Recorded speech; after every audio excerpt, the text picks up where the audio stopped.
మీరు కొత్తగా business start చేయాలనుకుంటున్నారా? మార్చ్ 16-17 హైటెక్స్ లో ఫ్రాన్సెస్ ఇండియా బిగ్గెస్ట్ ఫ్రో ఎక్స్పో. నమస్తే, welcome to Suman TV news. నేను సాయి.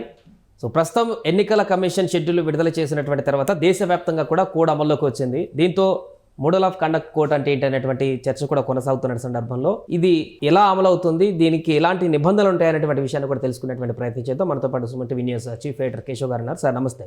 సో ఇప్పుడు కోడ్ మొత్తం అమలైపోయింది దేశవ్యాప్తంగా. ఈ యొక్క ఎన్నికల కోడ్ అనేది ఎవరెవరికి ఏ రకమైనటువంటి నిబంధనలని అమలుపరుస్తుంది, ఈ యొక్క కోడ్లో ఏమేమి మినహాయింపులు ఉంటాయి? So model code of conduct అంటే ఏంటంటే దేశవ్యాప్తంగా ఎక్కడైనా కానీ, దేశవ్యాప్తంగానే కదా, ఒక అసెంబ్లీ నియోజకవర్గానికైనా ఒక రాష్ట్రానికైనా అలానే దేశవ్యాప్తంగా సార్వత్రిక ఎన్నికల సమయంలో అయినా కానీ ఎన్నికలు సజావుగా జరగడం కోసం మొత్తం ప్రభుత్వ యంత్రాంగం మొత్తాన్ని కూడా ఎన్నికల కమిషన్ తన పరిధిలోకి తీసుకుంటుంది. అంటే ఏ నిర్ణయం అయినా కానీ ఎన్నికల కమిషన్ పరిధిలో మాత్రమే జరగాల్సినటువంటి అవసరం ఉంటుంది. అత్యవసరమైనటువంటి నిర్ణయాలు తీసుకునేటువంటి సమయంలో అప్పుడు మాత్రమే ఒక వెసులుబాటు ఉంటుంది. ఆర్థిక పరమైనటువంటి అంశాలపైన నిర్ణయం తీసుకోండి. మిగతా అన్నిటికీ కూడా కంప్లీట్గా మానిటరింగ్ చేసేది ఎలక్షన్ కమిషన్ ఆఫ్ ఇండియా. అంటే ఇప్పుడు ఈరోజు దేశానికి ప్రధానమంత్రి లేరు, ఆంధ్రప్రదేశ్కి ముఖ్యమంత్రి లేరు.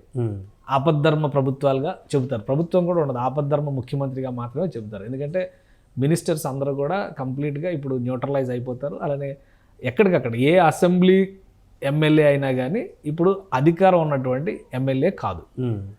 ఇప్పుడు మామూలు ఒక అభ్యర్థిగా బరిలో దిగబోయేటువంటి వ్యక్తి కావచ్చు, లేదా అతను దిగపోతే మరొకరు. కాబట్టి మొత్తంగా దేశవ్యాప్తంగా ఈ మోడల్ కోడ్ ఆఫ్ కండక్ట్ అమలు చేసేటువంటి క్రమంలో 2 రకాల నిర్ణయాలు ఎలక్షన్ కమిషన్ 2 రకాల మార్గదర్శకాలు ఇచ్చింది. ఆ మార్గదర్శకాలు ఏంటంటే రాజకీయ పార్టీలు అలానే ఎన్నికల్లో పోటీ చేస్తున్నటువంటి నాయకులు వాళ్ళు అనుసరించాల్సినటువంటి విధి విధానాలు ఒకటి, రెండవది సామాన్య ప్రజానీకం అనుసరించాల్సినటువంటి విధి విధానం.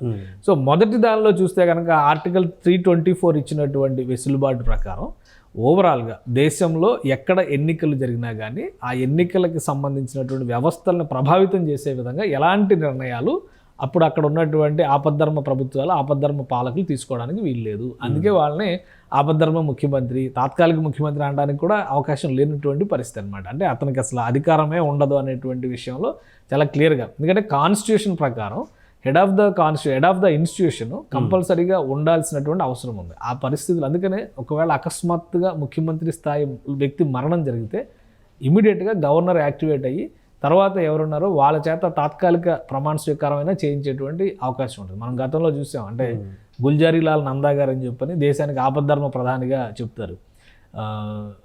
జవహర్లాల్ నెహ్రూ గారు చనిపోగానే వెంటనే ఆయన చేత ప్రమాణ స్వీకారం చేయించి ఆపద్ధర్మ ప్రధానిగా ఆయన్ని పెట్టి ఆ తర్వాత ఫుల్ టర్మ్ ప్రైమ్ మినిస్టర్ వచ్చే వరకు వెయిట్ చేశారు.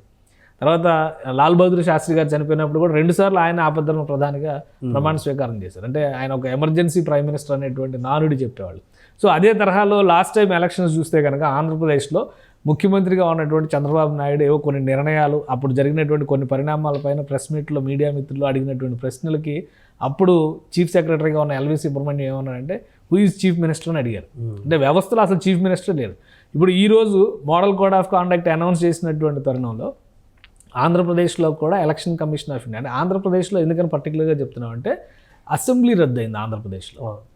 తెలంగాణలో అసెంబ్లీ కొనసాగుతుంది, కేవలం లోక్సభకు మాత్రమే తెలంగాణలో ఎన్నికలు జరుగుతుంది. కాబట్టి తెలంగాణలో ఆపద్ధర్మ ముఖ్యమంత్రి అనడానికి అవకాశం లేదు. ఇప్పుడు ఒకసారి ఒక చిన్న క్వశ్చన్, ఇక్కడ తెలంగాణ ముఖ్యమంత్రి ఉన్నారు, ఇప్పుడు ఆంధ్రప్రదేశ్ ముఖ్యమంత్రి ఉన్నారు. సరే, అపద్ధర్మ అయినప్పుడు కూడా ప్రోటోకాల్ విషయంలో ఇద్దరికి సమానం ఉంటాయా ఇప్పుడు, లేకుంటే ఇక్కడ ప్రోటోకాల్ అనేది డిఫరెంట్ ఇష్యూ. ప్రోటోకాల్ అనేది ఏంటంటే ఆయనకి ఇచ్చేటువంటి భద్రత విషయంలో పాటించేటువంటి నియమాలు, నిబంధనలు, నియమావళి అంతా కూడా యథాతథంగా జరుగుతుంది.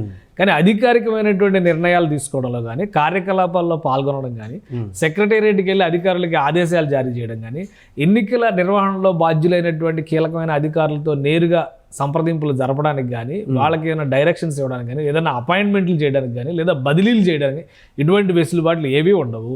అలానే మంత్రివర్గంలో ఇప్పుడు మంత్రివర్గం కూడా బర్తరఫ్ అయిపోయినట్టే లెక్క. మంత్రివర్గంలో ఉన్న వాళ్ళు కూడా తాత్కాలిక సచివులుగా చెప్తారు, అంటే తాజా మాజీల కింద మనం చెప్పాల్సి వస్తుంది. కానీ వీళ్ళెవరు కూడా ఆర్థికపరమైన నిర్ణయాలు తీసుకోవడానికి అవకాశం ఉంది. ఎలాంటి గ్రాంట్లు కేటాయించడానికి కానీ, ఏదైనా నిధులు కేటాయించడానికి కానీ, కొత్తగా సంతకాలు చేసి మళ్ళీ నిధులు రిలీజ్ చేయడానికి కానీ అటువంటి ఏవీ చేయడానికి ఉండదు.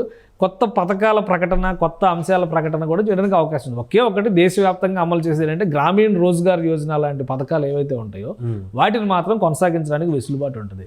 అలానే ఎమర్జెన్సీ, ఫుడ్ ఎమర్జెన్సీ లాంటివి, అంటే ఆహార నిల్వలకు సంబంధించినటువంటి సమస్యలు ఏవైనా వచ్చినా కానీ, ఆహార పదార్థాలు అంటే ముఖ్యంగా గోధుమలు, బియ్యం లాంటి విక్రయాలకు సంబంధించినటువంటి మద్దతు ధరల విషయంలో ఏదైనా చిన్న చిన్న సంక్షోభాలు, సమస్యలు వస్తే ఎలక్షన్ కమిషన్ అనుమతితో నిర్ణయాలు తీసుకోవాల్సినటువంటి అవకాశం. లేదంటే ఇప్పుడు ఉదాహరణగా ఆంధ్రప్రదేశ్లో సాధారణంగా తుఫాన్లు వచ్చేటువంటి పరిస్థితి, అకస్మాత్తుగా ఇప్పుడు 2 నెలల షెడ్యూల్ ఉంది. సో 2 నెలల కాలంలో ఎప్పుడు ఏం జరుగుతుంది ఎవరో చెప్పలేరు. అకస్మాత్తుగా ఏదైనా తుఫాన్ లాంటి పరిస్థితులు వచ్చినాయి అనుకోండి, అప్పుడు ముఖ్యమంత్రి స్థానంలో ఉన్నటువంటి వ్యక్తి ఒక నిర్ణయం తీసుకునేటువంటి అవకాశం ఉంటుంది. ఆ నిర్ణయం రాజకీయంగా ప్రభావితం చేసేటువంటి నిర్ణయం కాకుండా ఉండాల్సిన అవసరం ఉంటుంది. కాబట్టి బ్యూరోక్రసీ చేతుల్లో ఇప్పుడు పాలన అంతా నడుస్తుంది. అందుకని ఎలక్షన్ కమిషన్ అనుమతితో, ఎలక్షన్ కమిషన్ ముందస్తు సమాచారంతో ఆ నిర్ణయ ప్రకటన చేసేటువంటి అవకాశం ఉంటుంది. ఇంకోటి ఏంటంటే ఇప్పుడు యంత్రాంగం అంతా నడుస్తుంది కదా. నిన్నటి వరకు ఆంధ్రప్రదేశ్ ప్రభుత్వం అవి చేసింది, ఇవి చేసింది అని చెప్పని రకరకాల యాడ్స్, ప్రచారాలు, ప్రకటనలు ఇవన్నీ చూసాం కదా. అవన్నీ కూడా ఈరోజు మోడల్ కోడ్ ఆఫ్ కాండక్ట్ వచ్చినప్పుడు ఆగిపోవాలి. ఆంధ్రప్రదేశ్ ప్రభుత్వం ఒక్క పైసా కూడా ఖర్చు పెట్టడానికి అవకాశం లేదు. ఇప్పుడు చేసుకునే ప్రచారం అంతా కూడా రాజకీయ పార్టీలు, రాజకీయ నాయకులు వాళ్ళు చేసుకోవాలి. వాళ్ళు చేసేటువంటి ఖర్చు కూడా ఎన్నికల కమిషన్ విధించినటువంటి పరిమితికి లోబడి చేయాలి. పెయిడ్ ఆర్టికల్స్ దగ్గర నుంచి అన్నిటిపైన ఒక మానిటరింగ్ వ్యవస్థ ఉందని చెప్పి ఎలక్షన్ కమిషన్ ఆఫ్ ఇండియా ఈరోజు ప్రకటించింది. డిజిటల్ మెకానిజమ్స్ పైన కూడా మేము ప్రత్యేకమైన మానిటరింగ్ పెడుతున్నాం అన్నారు. ఏది పెయిడ్ ఆర్టికల్, ఏది పెయిడ్ కాదు అనేది కూడా డిసైడ్ చేయడానికి ఒక ఎక్స్పర్ట్ కమిటీ పనిచేస్తుందని చెప్పారు. కాబట్టి ఇవన్నీ కూడా మోడల్ కోడ్ ఆఫ్ కాండక్ట్లో భాగంగానే మనం చూడాల్సి ఉంటుంది. ఇంకొకటి, మొన్నటిదాకా సిద్ధం సభలు జరిగాయి. వైఎస్ జగన్ తీసుకొచ్చినటువంటి ప్రభుత్వానికి సంబంధించినటువంటి సభలుగానే చూడవచ్చు. సో ఇప్పుడు అవి చేసుకోవడానికి కూడా అనుమతి లేదంటారా? అండ్ ఇంకొకటి, మీరు అన్నారు ఏది కొత్త పథకాలు పెట్టడానికి కూడా అవకాశం లేదని. కానీ ఇప్పటివరకు కొన్ని శంకుస్థాపన అవ్వడానికి పేపర్ వర్క్గా ఉన్నటువంటి కొన్ని చిన్న చిన్న పనులు అలాంటివి ఉంటాయి కదా నియోజకవర్గం. సో వీటిని కూడా శంకుస్థాపన చేయడానికి వీల్లేదా? ఎట్టి పరిస్థితుల్లో చేయడానికి వీల్లేదు. అంటే హామీ ముందిచ్చి ఉండొచ్చు, కానీ ప్రాసెస్ అనేది, అగ్రిమెంట్ అనేది ఈ వాటికి జరిగిపోయి ఉంటే పనులు యథాతథంగా జరుగుతాయి. కానీ కొత్తగా పనిని ప్రారంభించడానికి, డైరెక్షన్ ఇవ్వడానికి కానీ, నిధులు విడుదల చేయడానికి, సంతకాలు పెట్టడానికి కానీ వీళ్ళు ఎవరికి కూడా అర్హత లేదు. ఇక సిద్ధం సభలు అంటారా, సిద్ధం సభలు అది ఆంధ్రప్రదేశ్లో ప్రభుత్వాలు, రాజకీయ పార్టీలు ఎంత మకిలిగా కలిసిపోయి ప్రజాధనాన్ని దుర్వినియోగం చేస్తున్నాయి అనడానికి ఉదాహరణ ఇట్లాంటివి. ఎందుకంటే గతంలో కూడా చంద్రబాబు నాయుడు గారి ప్రభుత్వంలో కూడా ధర్మ పోరాట దీక్షలు అని చెప్పని ప్రభుత్వ ఆధ్వర్యంలో చేసినటువంటి కార్యక్రమాలు ఇవి అప్పటికీ కూడా అవి ప్రజాధనాన్ని దుర్వినియోగం చేసేటువంటి అంశాలు. ఎందుకంటే రాజకీయ పరమైనటువంటి ఉద్దేశాలతో చేసేటువంటి సభలు. సిద్ధం సభలకి ప్రభుత్వ యంత్రాంగం మొత్తం కూడా అక్కడ పనిచేసింది. కాబట్టి దాన్ని ఏ రకంగా జస్టిఫై చేసుకుంటారు, రేపు మళ్ళీ ఉంటాయి కదా. ఇప్పుడు ఈ నెల రోజులు ఇది అయిన తర్వాత కొత్త గవర్నమెంట్ వచ్చింది, ఆల్రెడీ మనం తెలంగాణలో చూస్తున్నాం కదా, అన్ని ఆహా ఓహో అద్భుతాలు అన్నారు. ఇప్పుడు అన్ని డొల్లలైన ఒక్కొక్కటి తీసి బయట పెడుతున్నటువంటి పరిస్థితి. కాబట్టి అప్పుడు ఇది ఏం జరుగుతుంది అనేది అప్పుడు డిసైడ్ చేస్తారు. కానీ ఆ సభలు ప్రభుత్వపరమైనటువంటి కార్యక్రమాలకి ప్రారంభోత్సవాలకు సంబంధించినటువంటి సభలుగా ప్రారంభమై తర్వాత రాజకీయంగా మారినటువంటి పరిస్థితి ఉంది. ఇప్పుడు ఎలాంటి సభలు జరిపినా కానీ, అందుకనే కదా జగన్మోహన్ రెడ్డి గారు జనవరి 27వ తేదీన ఎన్నికల ప్రచారాన్ని ప్రారంభిస్తున్నానని చెప్పని హడావుడిగా చేశారు. మొదటి సిద్ధం సభ జరిగింది. తర్వాత దాని ఎన్నికల ప్రచారంగా ఎక్కడా చెప్పలేం. మళ్ళీ ఇప్పుడు ఇచ్చాపురం నుంచి రేపు 18వ తారీఖు నుంచి ఎన్నికల ప్రచారం ప్రారంభించబోతున్నాం అని చెప్తున్నారు. సో అంటే ఏంటంటే అధికారానికి, రాజకీయ పార్టీకి మధ్య ఉన్నటువంటి తేడాన్ని చెరిపేసేటువంటి ప్రయత్నం. అది ప్రజలకి నష్టం చేకూర్చేటువంటి విషయం. ఏ సభ అయినా కానీ, ఎవరు పెట్టిన సభ అయినా కానీ. సో అలాంటి నిర్వహించడానికి అవకాశం ఉంది. ఇప్పుడు ప్యూర్లీ పొలిటికల్ పార్టీగా ఒక వైఎస్ఆర్సీపీ రాజకీయ ప్రచార కార్యక్రమంగా ఇప్పుడు ఎన్ని కార్యక్రమాలు నిర్వహించుకోవచ్చు. ఎందుకంటే ఈ కార్యక్రమాలకు అయ్యే ఖర్చు అంతా కూడా ప్రభుత్వం భరించదు, ఆ రాజకీయ పార్టీ భరిస్తుంది, లేదా ఆ రాజకీయ నాయకుడు భరిస్తాడు. సో ఎలక్షన్ కోడ్లో ఇవన్నీ కూడా చాలా ముఖ్యమైనటువంటి అంశాలు. అలానే ప్రజలు కూడా ఎక్కడికైనా వెళ్ళేటువంటి క్రమంలో వాళ్ళు క్యారీ చేసేటువంటి డబ్బు, నగదు విషయంలో కూడా కొన్ని లిమిటేషన్స్ ఉన్నాయి.